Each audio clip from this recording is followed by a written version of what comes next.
silahkan lapori. Paling kalau laporin amalkan nanti saya datang ke Fuad, ya. Paling saya kena nanti kasus dulu. Kalau saya datang ke Fuad, ya, duduk dia, seret dia, paling saya kena 170 kalau hanya lari. 170 ayat 1. Kalau 170 ayat 2, ya lukanya agak berat. 170 ayat 3 ya mati. Atau 351 ayat 1, 351 ayat. Bahar itu ternyata cuma caper, cuma mau playing victim itu. Saya itu tadi nggak sengaja mendengar suaranya Bahar itu. Ya. Saya nggak lihat ininya gambarnya gitu. Karena kalau lihat gambarnya kan mual saya. Vibe-nya itu kan kotor, menjijikkan. Jadi nggak saya lihat. Ya, setelah saya dengarkan itu ternyata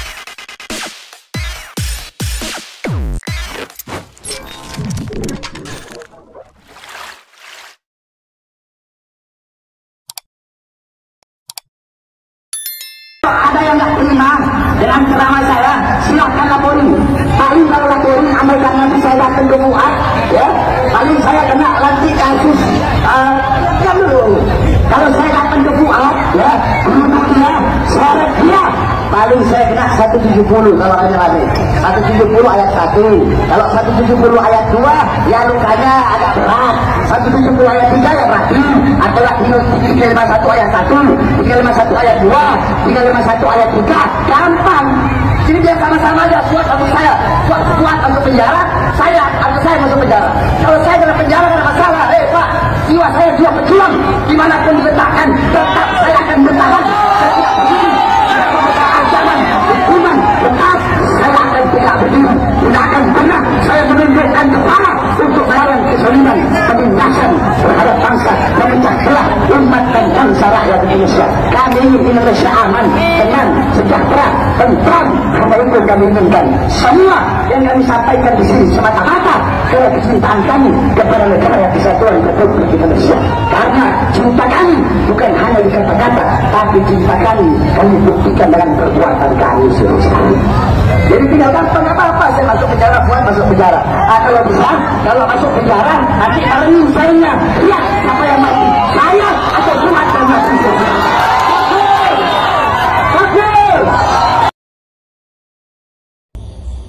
Rizik dan Bahar itu ternyata tidak nantang perang ya, cuma caper, cuma mau playing victim itu. Saya itu tadi nggak sengaja mendengar suaranya Rizik dan Bahar itu ya. Saya nggak lihat ininya gambarnya gitu, karena kalau lihat gambarnya kan mual saya. Vibe-nya itu kan kotor, menjijikkan. Jadi nggak saya lihat. Ya, setelah saya dengarkan itu ternyata baik Rizik maupun Bahar itu ya tidak nantang perang sebenarnya, pura-pura nantang perang, caper. Intinya kan supaya pribumi bereaksi, supaya pribumi menyerang Habib, membunuh Habib, tuh, memerangi Habib. Terus nanti kalau itu terjadi ya bisa playing victim. Kami diserang, kami dianiaya, kami di apa gitu, anunya gitu. Kenapa begitu ya? Karena Rizik itu dan si Bahar itu sadar benar budaknya itu, budak pribuminya itu udah jauh berkurang. Cuma sekali lagi kalau memang ya terpaksa harus perang, harus bunuh-bunuhan, ya memang kalau memakai hukum fikih klasik itu ya sebenarnya karena Habib itu menipu umat Rasulullah, mengaku-ngaku keturunan Rasulullah padahal bukan, bugot kepada negara. Mereka kayak si Rizik itu teriak-teriak Pancasila, Bhinneka Tunggal Ika. Juga si Bahar, padahal mereka lah yang merusak Pancasila, yang mau merobohkan Pancasila dan Bhinneka Tunggal Ika. Nah, hukum membunuh orang seperti itu apalagi dalam keadaan perang itu ya hukumnya wajib. Darah mereka itu halal. Kalau pakai perspektif fikih tradisional gitu loh. Nah, untuk budak-budaknya sekali lagi kalau terjadi perang itu ya pribumi jangan membunuh budak-budak Habib. Ya tangkap aja, diikat saja gitu. Nanti kita didik lagi, kita hilangkan sihir yang nempel di pikiran dan jiwa mereka. Sihir dari Yuya itu, leluhurnya si Rizik gitu. Gitu. Jadi teman-teman nggak usah gimana-gimana, dan ya ini juga ekspresi ketakutan risi reject, khawatir kalau tahu-tahu pribumi nanti nyembelin para Habib gitu. Dan kemungkinan itu ya selalu ada, selalu ada. Apa yang tidak mungkin di dunia ini. Apalagi coba-coba tes ombak dengan melaporkan saya soal monyet-monyetan itu, ya. Nah ini kan menambah panas suasana. Habis Lebaran bisa panas, Dan dicek itu khawatir kalau tiba-tiba ada pembasmian yang dilakukan pribumi terhadap Habib gitu. Makanya dia keluar-keluar kayak gitu. Iya, itu ekspresi ketakutan dicek, ekspresi ketakutan si Bahar. Gitu. Apalagi kelihatan si Bahar itu udah putet ya, mungkin karena ya pondoknya kan tanahnya bermasalah juga, atau pondoknya Ricik kan juga bermasalah, bisa digusur, dirobohkan oleh pemerintah daerah toh masalahnya. Dan bisnis esek-eseknya juga, bisnis esek-esek para Habib yang di Bogor kan udah disikat sama ADM. Gitu. Ini saya nunggu karena ada isu-isu, berita-berita burung bahwa ada beberapa oknum Habib itu ya punya pabrik narkoba nggak tahu di mana, di Jawa Barat apa di Jawa Tengah itu. Di backup oleh oknum aparat. Ya kita lihat aja nanti gitu ya. Jadi udah cek, saya nasihat kedua ini, udah cek, udah ngaku aja kamu bukan keturunan Nabi depan publik, berhenti memprovokasi orang. Memang Ricik sama si Bahar itu kan kalau ngomongnya provokasi terus dan membolak-balikkan fakta dan kenyataan. Mereka yang mendukung ISIS, tapi mereka juga ngaku musuh-musuh Pancasila. Ya dajjal ya begitu. Ya. Kalau mau, kalau enggak ya terserah Allah. Allah itu kalau berkehendak ya bisa aja itu. Peristiwa 65 itu terjadi lagi. Peristiwa yang dialami oleh Habib DNA Aidit, oleh Habib Sofyan Barakbah, oleh Habib siapa lagi yang satu itu, Musa Al-Munawar, satu lagi yang temannya Sofyan Barakbah itu siapa? Pak, yang disembelih oleh pribumi. Bisa aja terjadi lagi kalau masih ngengkel nek cara Jawa. Ngono ya. Iki aku sisa samaan loh. Oh ya, ini satu lagi ini, ada kiai bilang ya kita kan harus menjaga ukhuwah. Ya memang Bapak Habibullah itu mengajarkan kita ukhuwah Islamiyah, ukhuwah sesama umat Islam, ukhuwah watoniyah, ukhuwah sesama warga bangsa negara, dan ukhuwah basyariyah, ukhuwah sesama manusia. Itu kan juga Bapak Habibullah itu kan mengutip mutiara kata dari Sayyidina Ali karramallahu wajhah. Ya benar.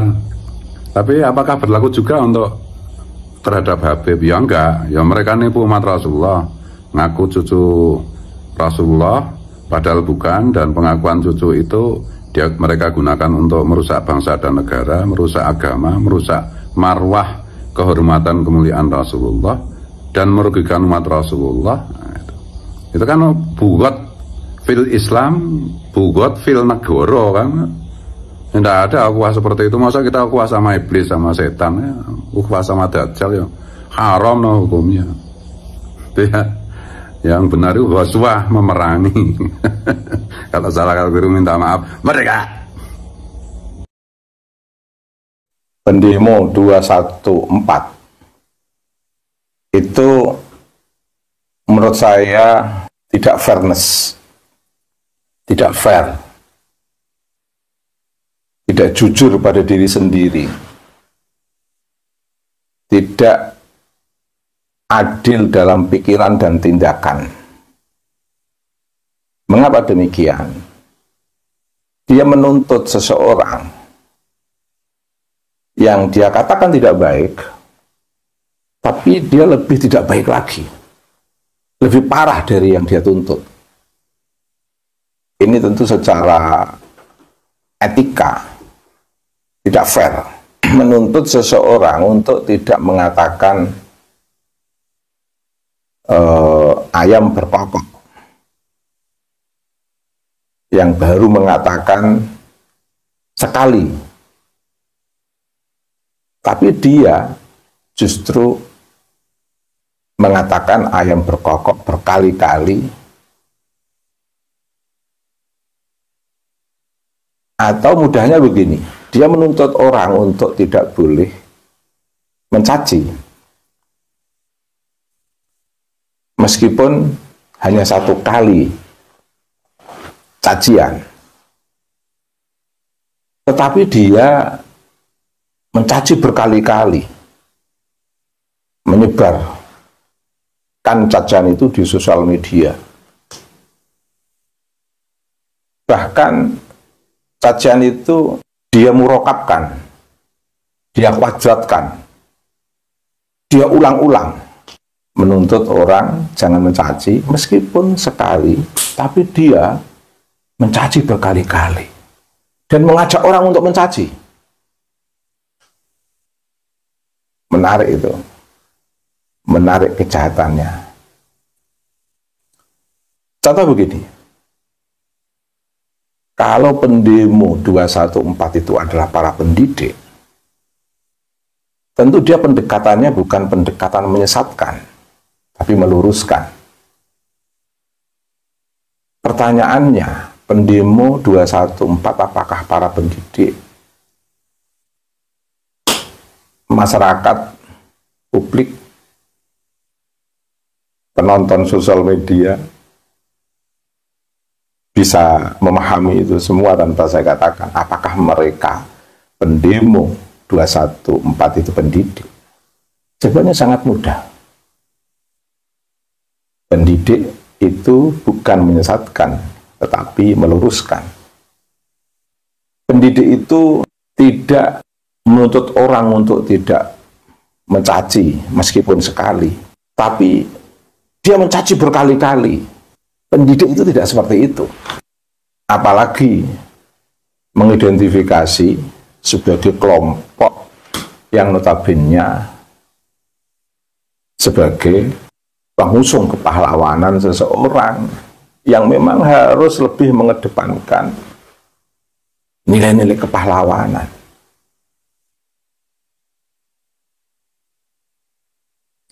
Yang menarik, pendemo 214 ada ironi besar. Apa itu? Mereka itu kan membela calon pahlawan. Saya ulang, mereka itu membela calon pahlawan. Tapi mengisi hari kepahlawanan, dalam konteks ini Raden Ajeng Kartini, yang makamnya di Mantingan dan situs sejarahnya ada di Rembang Kota. Sebuah suasana haru yang seluruh putri-putri anak negeri ini pada memperingati kepahlawanan Raden Ajeng Kartini. Tapi dia mengisi hari kepahlawanan dengan cacian, makian. Ini sangat menyalahi etika universal. Mengusung kepahlawanan, tapi tidak menghormati hari kepahlawanan orang lain. Menuntut kebaikan orang lain, tapi dianya tidak melakukan kebaikan itu, justru lebih parah. Jadi mengapa kontradiksi-kontradiksi itu tak kunjung berhenti dan tak kunjung selesai? Yang notabene harus keluar di lingkungan klan Ba'alwi dan para muhibbinnya. Karena menurut saya kebanyakan klan Ba'alwi itu terpengaruh oleh pola fikir Rizik Syihab yang tidak adil dalam pikiran dan tindakan. Apalagi hal yang sangat saya sayangkan, biasanya imamah, jubah,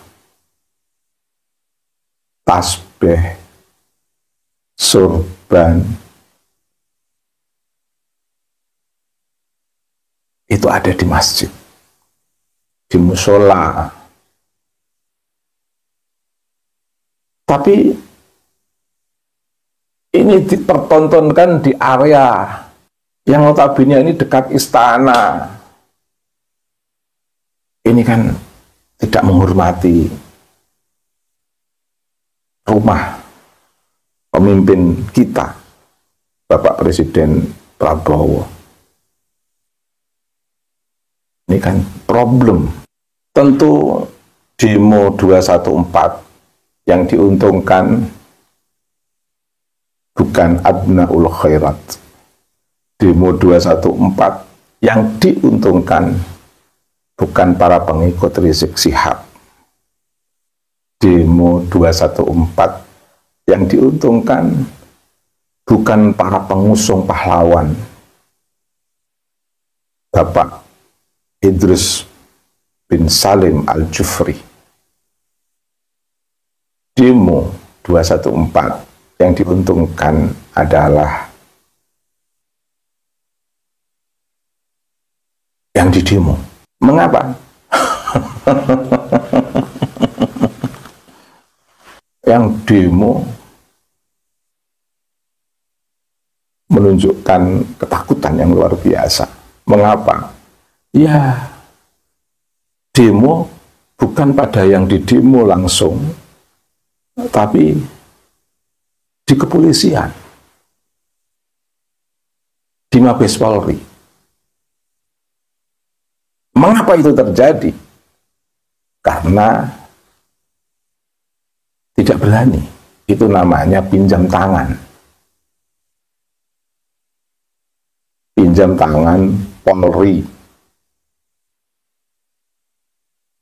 Atau ingin show of force, ingin tampil sama publik, biar publik tahu mereka pengikutnya banyak. Oh tidak, justru demo 214 itu menunjukkan mereka nggak punya pengikut. Nah, yang demo kemarin kan tidak lebih banyak dari pengunjung sholawatannya Gus Fuad Pleret.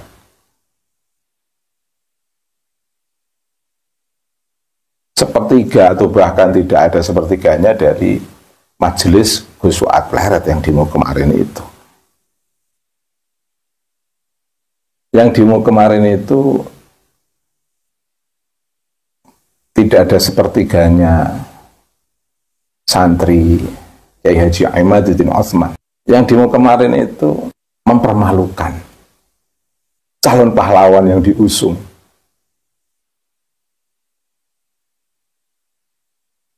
Yang demo kemarin itu mempermalukan imamah yang dia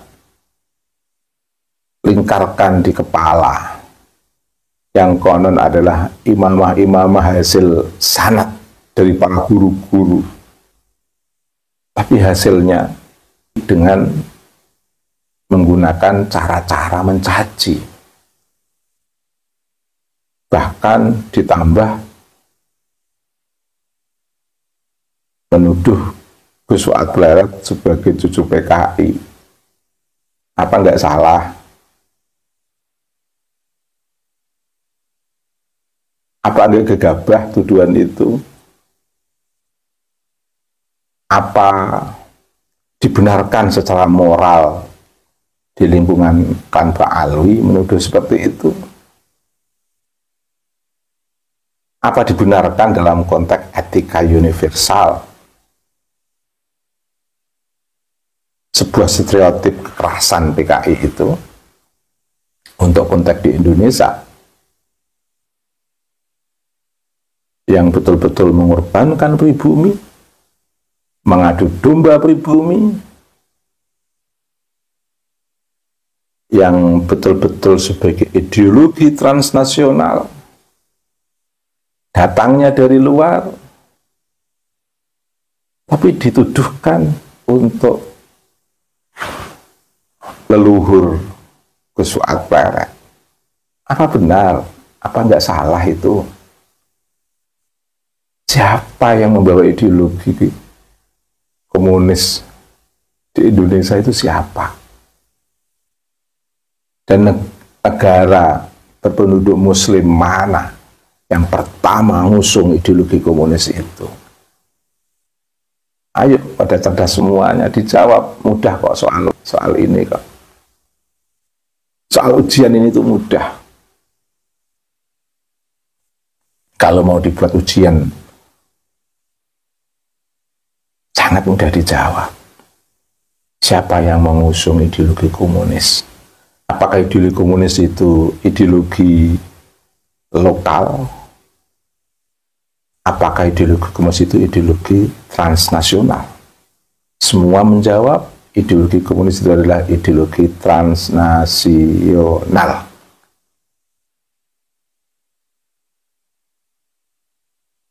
Yang korban siapa? Untuk konteks ideologi komunis, masyarakat pribumi. Diusung oleh siapa? PKI.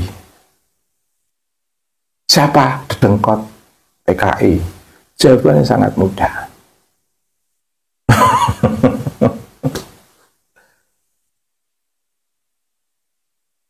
Tetapi membalik fakta, sementara Yai Fuad itu putra orang-orang yang betul-betul berjuang, betul-betul bermoral, betul-betul penuh etika di tengah masyarakat Nusantara ini. Menandai zamannya, mazahirul ummah, mendidik masyarakat untuk berbudi pekerti, mendidik masyarakat untuk bermoral, mendidik masyarakat untuk beretika, mendidik masyarakat untuk berakhlakul karimah. Dan tokoh-tokoh agama betul, bangsawan. Gus Fuad Pleret itu bangsawan Jawa. Dan Gus Fuad Pleret itu tidak merefleksikan seperti itu kalau tidak ada latar belakang. Itu kan sebuah refleks kegundahan, refleks sebuah tekad perjuangan yang luar biasa dari Gus Fuad. Sebagai sebuah counter wacana yang sebelum Gus Fuad telah muncul ucapan-ucapan yang lebih mengerikan, lebih kotor, lebih tidak bermartabat.